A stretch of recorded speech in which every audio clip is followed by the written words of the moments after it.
कहते हैं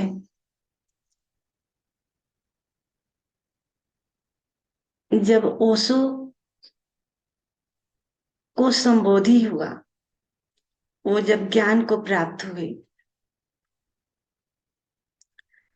तो उनके मन में विचार आया। उन्होंने सोचा कि मैं भीतर से जानता ही हूं, बाहर से भी लोग जाने। और वो संबोधि के बाद अपने गांव जाने के लिए सोचे। उनको पता था कि जो मग्गा बाबा है गांव में वापस आए हुए, जिनसे ओशो बहुत प्रेम करते थे, 3 लोगों से, तो उसमें से मग्गा बाबा वापस गांव में आए हुए थे। तो उनको पता चला था, इसलिए वो मग्गा बाबा से सबसे पहले मिलना चाहते थे। वो गांव में जाते हैं, उसी नीम के पेड़ के पास जहां मग्गा बाबा रहते थे।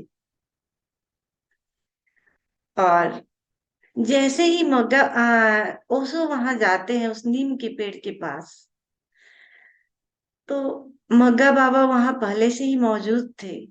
और जाते के साथ बहुत सारा भीड़ इकट्ठा हो गया। जाते के साथ मग्गा बाबा ने ओशो के पैर छू लिए, और उन्होंने पहली बार लोगों के सामने बोला। वो जीवन भर मौन थे, कुछ बोलते नहीं थे, पहली बार उन्होंने लोगों के सामने बोला। और मग्गा बाबा बोलते हैं ओशो से कि तूने कर लिया, मुझे पता था कि तू कर लेगा, और तूने कर लिया। मग्गा बाबा को पता चल गया था कि ओशो ज्ञान को प्राप्त हो चुके हैं। उनको पहले ही पता चल गया था। और ओशो ने मग्गा बाबा का पैर छूना चाहे, मग्गा बाबा इनकार कर दिए। वो बोले मेरा पैर नहीं छुओ। पहली बार ऐसे मग्गा बाबा ने ओशो को मना किए थे, पहली बार। लेकिन ओशो नहीं मानने वाले। वो बोले ठीक है, कोई बात नहीं, मैं तो पैर छूऊंगा ही। लेकिन बाबा इनकार करते रहे कि नहीं नहीं, मेरा पैर मत छुओ। तो ओशो बोलते हैं कि एक संबुद्ध को पैर छू लेने दीजिए। और मग्गा बाबा हंसने लगे, बोले तू तो शैतान का शैतान ही रहा। उसके बाद ओशो नानी के पास जाने लगे। उनको पता नहीं था कि नानी पहले से ही उनका इंतजार कर रही थी, दरवाजे पर खड़ी थी और पहले से ही इंतजार कर रही थी ओशो का। और जैसे ही ओशो जाते हैं, नानी ओशो की तरफ देखती है और बोलती है कि तू पहले जैसा नहीं रह गया, तू वही नहीं रहा जो पहले था। और ओशो ने बोले कि हाँ, मैं जो पहले था वही नहीं रहा, और कुछ हो गया हूं। और जो मुझे घटा है, मैं लोगों में बांटना चाहता हूँ। जो मुझे घटा है, जो मुझे मिला है। नानी बोलती है कि ठीक है, तू लोगों के लिए जो कुछ भी है, लेकिन मेरे लिए तू मेरा राजा ही है, मेरा छोटा सा राजा। ओशो कुछ नहीं बोलते हैं, वो चुपचाप कमरे में चले जाते हैं। एक दिन बीत गई। नानी आधी रात को ओशो के कमरे में प्रवेश करती है, आंखों में आंसू लिए हुए, और बोलती है कि तुझे अभिनय करने की कोई जरूरत नहीं है। और मैं समझ गई हूं कि तू पहले जैसा नहीं रहा, लेकिन जो पहले था उससे भी कहीं तेजस्वी व्यक्ति मेरे सामने अभी है। उससे भी विराट व्यक्ति मेरे सामने है और मैं चाहती हूं कि जो तुझे मिला है, जो ज्ञान तुझे मिला है, वो मुझे भी तुम बताओ। तुम्हारा मार्ग क्या है, तुम्हारा रास्ता क्या है। और ओशो बताते हैं कि सबसे पहला उपदेश जो है उन्होंने अपने नानी को दिया। सबसे पहला उपदेश अपने नानी को दिया। और ओशो बोलते हैं कि मेरा मार्ग बहुत ही सहज और सरल है।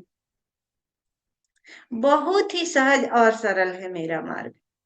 बस मौन होना और अपने भीतर साक्षी को अनुभव करना, दृश्य और विषय में नहीं खोना। जो जाना गया है उसे भूल जाना और जानने वाले को जानना, उनका पहला उपदेश नानी के लिए था। और कहते हैं ओशो कि नानी मेरी पहली शिष्या बनी, और पहली शिष्या ही नहीं बल्कि संबुद्ध शिष्या। वो पहले से ही, दीक्षा के पहले से ही वो बुद्धत्व को उपलब्ध हो चुकी थी। तो संबुद्ध शिष्या बनी, सबसे पहली शिष्या, और वो भी संबुद्ध शिष्या बनी। ओशो बताते हैं कि नानी इतनी सहज थी, इतनी सरल थी, इतनी सहज और सरल थी कि वो सहजता में ही उपलब्ध हो गई थी। उन्हें अलग से कुछ करने की जरूरत ही नहीं पड़ी थी, इतनी सहज थी वो। तो अगर जिंदगी में, हमारे भी जीवन में अगर सहजता हो, सरलता हो, हम एक निर्दोष बच्चे की तरह हो जाए जिसको कोई ज्ञान नहीं होता, बाहरी ज्ञान, अगर वैसे हमारा चित्त हो जाए तो देर नहीं लगती, अभी यहीं इसी पल में घटना घट सकती है। लेकिन वो बच्चे जैसा चित्त होना पड़ा जिसको कुछ पता नहीं होता। जैसे ओशो ने बताया कि विषय और दृश्य में नहीं खोना, यानी जो जाना गया है उसे भूल जाना, और जो जानने वाला है उसे जानना, यानी शुद्ध साक्षी की बात कर रहे हैं वो, शुद्ध दृष्टा की बात कर रहे हैं। जैसा उन्होंने बताया है, जैसा कृष्ण का मार्ग था, लाओ त्सो का मार्ग था, क्राइस्ट का मार्ग था, वैसे शुद्ध साक्षी की वो बात कर रहे हैं। उतना सरल और सहज इनका रास्ता। ये जितने भी ध्यान की विधियां बनाई गई हैं, ये तो हमें हमारे मन और शरीर को थकाने के लिए बनाई गई हैं, ताकि हम थक जाए इन विधियों को करते करते। तो वो जो जिसके तरफ इशारा है, शुद्ध साक्षी के तरफ, उसे हम समझ पाए। जब हमारा मन थकता है, हमारा जब शरीर थकता है और जब हम बैठते हैं, तो ही वो शून्य हम पर घटित होता है। जैसे कि अभी जो हम विपश्यना ध्यान कर रहे हैं, तो विपश्यना ध्यान में आखिर हम क्या करते हैं?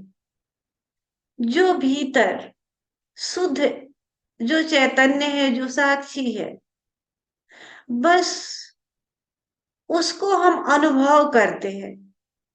उसी के तरफ जितने भी बुद्ध पुरुष है, उसी के तरफ इंगित किए हुए हैं। जितना भी ध्यान विधियां या मंत्र या जो भी देते हैं जाप करने के लिए, जो भी देते हैं, लेकिन इशारा वही है, साक्षी के तरफ। तो ये सारे जो विधियां बनाई गई हैं, बस इशारा वही है, साक्षी की तरफ। यानी जो साक्षी है उसे अनुभव करना, बस अनुभव करना। यानी हम शब्दों में बोल रहे हैं, वहां वो भी नहीं बचेगा जो जानने वाला है। बस जानता तो रहेगा, लेकिन वहां ये अनुभव करना या मन, ये भी नहीं बचेगा। तो शुद्ध साक्षी की बात कर रहे हैं। और अगर कोई व्यक्ति नानी जैसा, उनके नानी जैसा सहज और सरल हो और निर्दोष बच्चे की तरह हो, तो फिर अभी यही इसी पल में उन्हें घट सकता है। यानी वो वैसे व्यक्ति शून्य में जीते ही हैं। शून्य में जीना यानी 24 घंटे अगर हम शून्य में जीने लगे, विचार तो आएंगे ही, ऐसा नहीं कि विचार नहीं आएंगे। अब खाना खाना है तो विचार करना ही है कि हमें खाना खाना है, सोना है तो विचार आएगा ही। लेकिन हम विचारों को चलाएंगे तो आएगा, अन्यथा नहीं आएगा। तो उधर इशारा किया गया है, उससे शून्य की तरफ। तो जो सहज व्यक्ति होते हैं, जो सरल होते हैं, निर्दोष होते हैं, जिन्हें कोई बाहरी ज्ञान नहीं होती, वो वैसे व्यक्ति जीने लगते हैं, उस शून्य में 24 घंटा जीने लगते हैं। उन्हें पता नहीं होता कि हम ध्यान में जी रहे हैं, उन्हें पता नहीं होता, लेकिन वो ध्यान में जी रहे होते हैं। वैसे व्यक्ति ध्यान में जी रहे होते हैं, उन्हें अलग से ध्यान करने की कोई जरूरत नहीं होती। हम ध्यान इसलिए करते हैं कि हम विचारों में इतना उलझ चुके हैं, मकड़ी मकड़ी के जाला की तरह, इतना स्वयं से बाहर चले गए हैं, स्वयं से बाहर, बहुत दूर। बैठते भी हैं तो हम बहुत दूर होते हैं, स्वयं के करीब नहीं होते। इसलिए हमें ध्यान करने की जरूरत पड़ती है। अगर हम कभी भी स्वयं के पास रहे, प्रेजेंट में रहे, तो फिर कोई ध्यान की जरूरत नहीं होती। लेकिन कोई होता नहीं स्वयं के पास, प्रेजेंट में नहीं होता, पास्ट और फ्यूचर में ही होता है, और कोसों दूर होता है स्वयं से। इसीलिए हम ध्यान में अपने मन को थकाते हैं, ध्यान कर करके शरीर को थकाते हैं। और जब बैठते हैं शून्य स्थिति में, जैसे कि अभी विपश्यना ध्यान का जो लास्ट चरण है, बहुत ही कारगर चरण है। जब हम लेटते हैं और स्वयं को छोड़ देते हैं, जैसे हम छोड़ते हैं तो उस अस्तित्व से हम जुड़ जाते हैं, उस शून्य से हम जुड़ जाते हैं। और जैसे हम शून्य से जुड़ते हैं तो क्या होता है, वो जो अस्तित्व निरंतर गूंज रहा होता है, उसे हम सुनने लगते हैं। यानी जब हम विचारों में होते हैं तो अस्तित्व को नहीं सुनते, वो हमें सुनाई नहीं देता, जो अनाहत नाद, जो ओमकार है। जैसे हम विचार मुक्त होते हैं, वो हमें सुनाई देने लगता है। और जैसे सुनाई देता है, हम अस्तित्व से जुड़ जाते हैं, यानी हम प्रेजेंट में हो गए। प्रेजेंट में होते हैं तो ही हमें अस्तित्व की ध्वनि सुनाई देती है।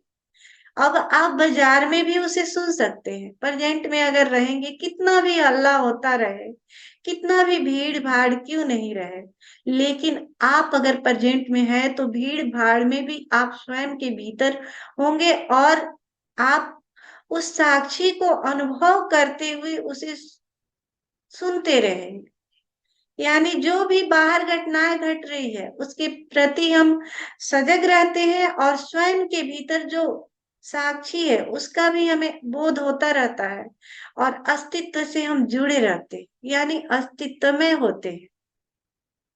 तो ओशो का उधर ही इशारा है, यानी जितने भी इस पृथ्वी पर धर्म हुए हैं, जितने भी बुद्ध पुरुष हुए हैं, सबका इशारा उधर ही है, उस शून्य की तरफ, उस साक्षी की तरफ।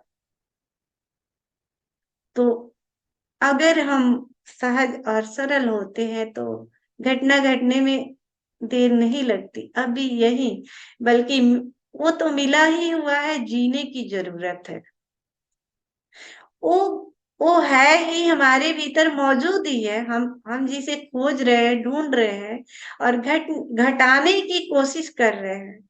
बल्कि वो घटा ही हुआ है, मिला ही हुआ है, बस उसे हम जीते नहीं। यानी हम बाहर भटके रहते हैं, जीते नहीं। जीने का नाम है बुद्धत्व।